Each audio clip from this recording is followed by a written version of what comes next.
Hi. So yesterday, someone asked me, why am I passionate about this work? It got me thinking this morning on my hike, and I thought I would share my story with you, and maybe this will resonate with some of you. I worked in IT audit for 11 years, right out of college, and honestly, it was the perfect fit. I worked from home 68% of the time, any given year, and I was fairly independent, made my own schedule, knew the work I needed to get done. They trusted me that I got my shit done, and I put out quality work. I double checked my stuff. I was super efficient. I pay very close attention to detail. That's just the way I am. I'm detail oriented, I'm a perfectionist, I'm a type A when it comes to work. I got my shit done, and we were a very small team. We got more work, the projects just piled on, and the stress set in. And I think it was let's say 2012, where stuff really started hitting the fan. It was stressful. We were all stressed. It was just so much work with kind of ridiculous deadlines. You knew the work you got to get done, and regardless of you speaking the truth, this is what you need. This is how long it's going to take. The reality is that XYZ is going to come up, and so you're not going to get it done on time, so you need to have the deadline out here. People don't want to hear that. They just want you to get the shit done. And it was very hard for me to set realistic goals. The stress set in, and there was just a lot of work that needed to get done in a short period of time that wasn't realistic. And I was told year after year, probably for the next 3 years, that I needed to get my stress in check. And really that was my attitude, my anger, as much as I try to suppress it at work, my frustrations.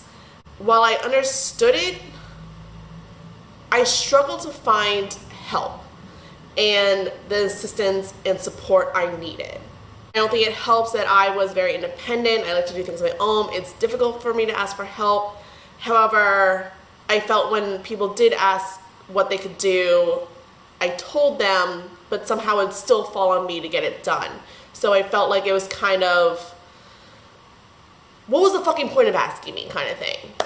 And then when I, voiced my frustrations, it was, well, you have to be a team player.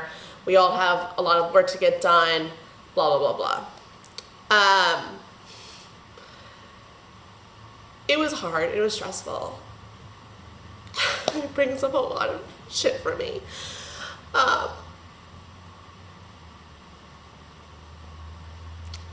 What I found to be a turning point was food. And no one in the business world, corporate world, told me that this was even an option. I had started CrossFit in 2012, and they had a nutrition challenge every year. And I think the first couple of years I said it was a fucking joke and I'll be the control by not doing anything. I also thought I ate pretty well, and so I didn't think it was necessary. In 2014, I read The Zone Diet by Dr. Sears, and it really changed my perspective. I mean, the book is very, very scientific and detailed and kind of it was a lot. I actually read it while on a trip with my friends in Peru. We had a lot of traveling, train rides and plane rides, so there was time. Anyway, that book really set me on this path, balancing protein, carbs, and fat, making sure that you're not just eating carbs, making sure that you're actually eating enough protein, especially to support an active, athletic lifestyle that I was living. And that fat was okay, and that you should consume it. Our bodies need it.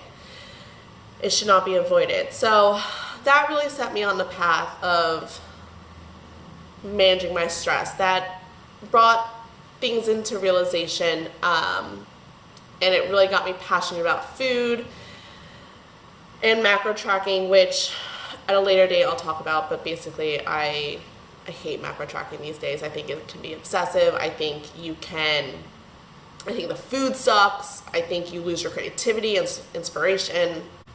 But yeah, that was the turning point. Not any business stress management classes that I was thrown into. They did nothing. The only thing I remember from them is taking deep breaths, which yes, that does, but unless you can implement habits of taking deep breaths when you are stressed or frustrated, like it doesn't work. Like in the moment, you don't remember to fucking breathe. And then I remember saying one class is like, oh, you need to create time blocks for when people can talk to you. You can't tell your manager, do not contact me from 8 to noon. Like that's not gonna work unless you're like literally you're higher upper and you have direct reports reporting to you. Like it doesn't work. I can't tell someone above me, you can't contact me. I can't tell clients, you can't contact me.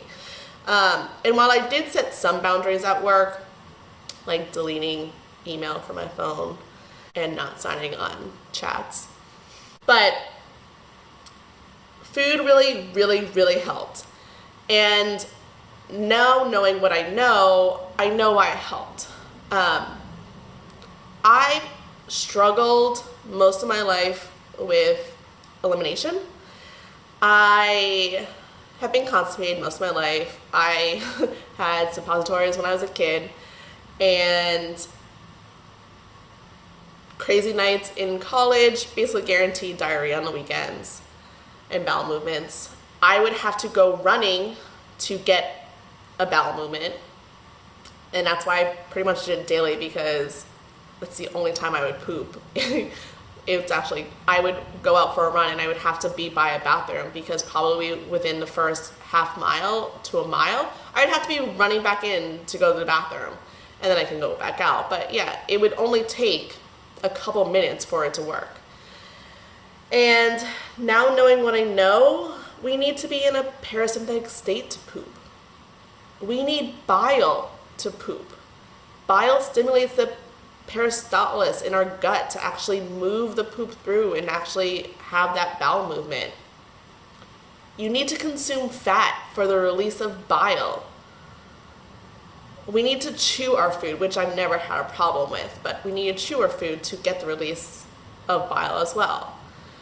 So it's a cascading effect, and not until I went into my training with the Nutritional Therapy Association did I understand that. And then through further training and research have I realized that there's a very close tie between our gut health, which if you're not pooping and you're constipated, is negatively affecting your brain health. Our brain and our gut are tied very tightly together. And so my stress, my anxiety, everything, if this is messed up, this is all messed up. I can't think clearly. Yes, I can get shit done and I'm focused at work, but you throw one wrench in my day, holy shit, it blew shit up. Like I could not handle it.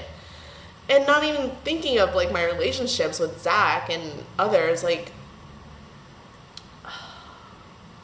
I'm passionate about this work because you are not stressed because there's something wrong with you. There is something biochemically and physiologically, is that even a word? Your body, the structure, the function. There is an imbalance happening. Things are not working optimally. We need to be pooping daily to be in good health. And I feel like we've basically accepted constipation and taking things in order to have bowel movements. Guys, food is so, so, so powerful. And mixed with having the knowledge of how foundationally our bodies work with our digestive system, our blood sugar regulation, it's huge the shifts that can happen. You're going to be able to think more clearly. You're going to have more patience. You're going to be able to tolerate wrenches being thrown in your day. I just want to help the women out there, and now mamas, because I totally get the stress. Like, parenting is hard as hell. I want to help you have the energy, the mental capacity, the strength, the willpower to get through a day, but not just get through it, fully enjoy it, because it's possible. Stress sucks. Being anxious sucks. Being frustrated is terrible. Being like at your wit's end and so frustrated that you're on beyond tears that it's just like how are you gonna get through the day and be able to do this and that? Like, it's possible. It's just, it's food. It's creating small habits. And you don't have to overhaul overnight, because you're gonna crash and burn. It's creating these small habits throughout the day, throughout over time. There's so many moving factors, but it's small shifts that make profound change in the end. And those small shifts just can keep on piling on top of each other without feeling overwhelming, because you feel the difference. You experience calm, peace, at moments. Not always, but there's moments of calm. There's moments of peace. And you just crave those. And you're like, I'm gonna do this because I get this outcome. And that's what keeps you going. So that's my passion. This is why I do this. I don't want you to feel like there's no solution out there for you and you're struggling and you've tried all the things, because all the things are often quick fixes that give you a quick outcome that is temporary. And the minute you fall back into your old ways and you lose that quick fix, it's fleeting, it's gone. And you're back to struggling and being frustrated as hell. So if you have any questions, if you want someone just to hear you and listen, I'm here.